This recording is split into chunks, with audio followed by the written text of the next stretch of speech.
The areas I marked in red are the places that have been struck so far by the United States and Israel. The areas I marked in blue are the regions hit by Iran.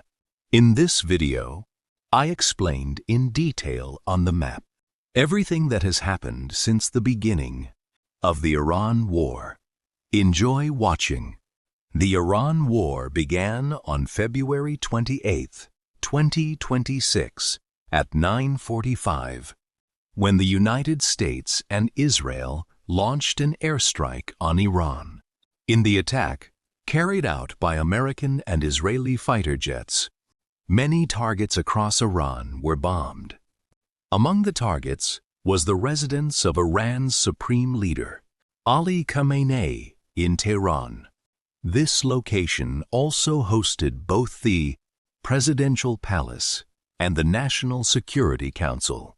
According to initial reports, 20 missiles were fired at the target, 7 of which hit Ali Khamenei's daughter, son-in-law, grandchild, the head of Iran's Security Council, the commander of the Islamic Revolutionary Guard Corps, Iran's chief of general staff, the Iranian defense minister, and many other senior military officials were killed in the attack. At Shudain Senshirfin, the Israeli Air Force carried out the largest air operation in its history. Around 200 fighter jets struck nearly 500 targets. A bomb dropped by one of the American aircraft involved in the attack hit a primary school in the city of Minab. A total of innocent children, aged between 7 and 12, lost their lives. In addition to the airstrikes, Israel also carried out a cyber attack targeting Iran's communications infrastructure. Messages calling on the public to rise up against the government were sent to people's mobile phones. Iran's military communication network was also hacked and rendered unusable. For nearly 9 hours, military units were unable to communicate with each other. At 12 o'clock, Iran launched a missile attack on Israel. In the first wave, around 100 missiles were fired, most of which were destroyed by Israeli air defense systems. The Israeli government declared a state of emergency and warned the public to remain in shelters. At around Shudain, American warships stationed around the Strait of Hormuz sank 2 Iranian naval vessels. In addition, military targets in southern Iran were bombed with Tomahawk missiles launched from the ships. One of these bombs hit a sports hall in Lamard, killing 18 innocent children. Toward the evening, the Iran Army began launching missile attacks on American bases in neighboring countries. Al Udeid Air Base in Qatar, Ali Al Salem Air Base in Kuwait, Al Dhafra Air Base in the United Arab Emirates, and the headquarters of the U.S. Navy's Fifth Fleet in Bahrain were targeted by missiles. The bases were hit directly, and 4 American soldiers were killed in the attacks. Saudi Arabia announced that Iran had launched attacks on Riyadh and the eastern province, but that the missiles had been successfully intercepted. Crown Prince Mohammed bin Salman stated that all necessary measures, including the option of retaliation, would be taken to defend the country. On March 1st, Iran's target this time was Iraq. Erbil Airport in northern Iraq and the U.S. Consulate General in Erbil were targeted. Although many of the missiles and drones were intercepted, 4 missiles hit their targets, killing 2 Iraqi soldiers and 1 civilian. Later in the day, the cities of Tel Aviv and Haifa were struck by Iranian missiles. killing 4 Israeli citizens. Around noon, Dubai in the United Arab Emirates became the target of Iranian missiles. Several missiles hit famous landmarks such as the Burj Khalifa, Dubai Marina, and Palm Jumeirah, causing material damage. At around Shuhudain, the Iranian government announced that it had closed the Strait of Hormuz and that any ships attempting to pass through would be targeted. As March 2nd began, the cities of Dubai, Abu Dhabi, and Doha were hit by Iranian missiles in the early hours of the morning.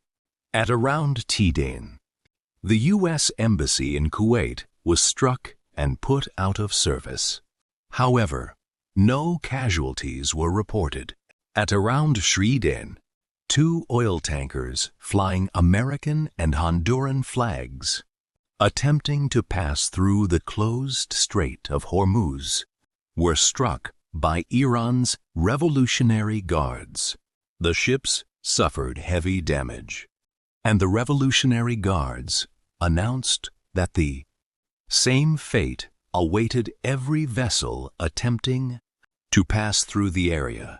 In the evening, Qatar's air defense systems shot down 2 Iranian fighter jets, making Qatar the first country to shoot down aircraft since the beginning of the war. Later, Kuwait accidentally shot down 3 American fighter jets, mistaking them for Iranian aircraft. The pilots ejected, and no casualties were reported. On the evening of March 2nd, Hezbollah, which operates in Lebanon, fired several missiles into Israeli territory. Nearly all of these missiles were destroyed in the air by Israel. During the night, connecting March 2nd to March 3rd, the British military base in southern Cyprus was attacked by Iranian drones. Several European countries, especially Greece, sent naval forces to the island to protect southern Cyprus. At around Titian, American bases in Baghdad and Erbil came under Iranian missile attack. It was announced that 2 American soldiers were killed in the attack. Starting from noon, American and Israeli aircraft launched a new airstrike on Iran. In this attack, the Natanz nuclear facility and the Minzadeh underground nuclear facility were destroyed. In the same attack, Bushehr Airport was also hit. The airport terminal was rendered unusable, and an Airbus aircraft belonging to Iran Air was destroyed. Simultaneously with the airstrike, the U.S. Navy in the Gulf of Oman struck 3 Iranian naval vessels. It was reported that the ships suffered heavy damage and became unusable. At around Shusiftant, Israeli fighter jets launched an attack on Beirut, the capital of Lebanon. Although Israel stated that Hezbollah targets had been struck, 9 civilians were killed in central Beirut. U.S. President Trump wanted to launch a ground operation against Iran in addition to the air campaign. However, instead of sending American ground forces into Iran, he stated that they could use PJAK, the Iranian branch of the PKK. March 4th was a day marked by many developments. In the morning, Trump held a phone call with Barzani and Bafel Talabani, leaders of the Kurdistan Regional Government in northern Iraq. During the meeting, the possibility of the Peshmerga joining a ground operation against Iran was discussed. Talabani and Barzani stated that they viewed the operation positively on the condition that air support would be provided. The terrorist organization PJAK instructed all of its forces inside Iranian territory to be prepared. Following these developments, the Iranian army launched airstrikes on the Kurdistan region, in Iraq and areas where PJAK was present. In the attacks, 5 Peshmerga fighters and nearly 20 PJAK militants were killed. In the evening, the Kurdistan regional government announced that it would not get involved in the conflict in Iran and would not participate in any possible ground operation. For the rest of the day, Disraeli and American aircraft continued their attacks. Over Tehran, an Israeli fighter jet shot down an Iranian warplane. This was the first aircraft shot down by the Israeli military since 1985. Claiming that American aircraft had taken off from Saudi Arabia and Qatar, Iran launched attacks on Al Udeid airbase in Qatar and the oil facilities of Saudi oil company Aramco. The airbase suffered minor damage, while Aramco's facility sustained heavy damage. Another important incident on March 4th was an Iranian ballistic missile entering Turkish airspace. After passing through Iraqi and Syrian airspace, the missile headed toward Turkey and was shot down over Hatay by NATO elements.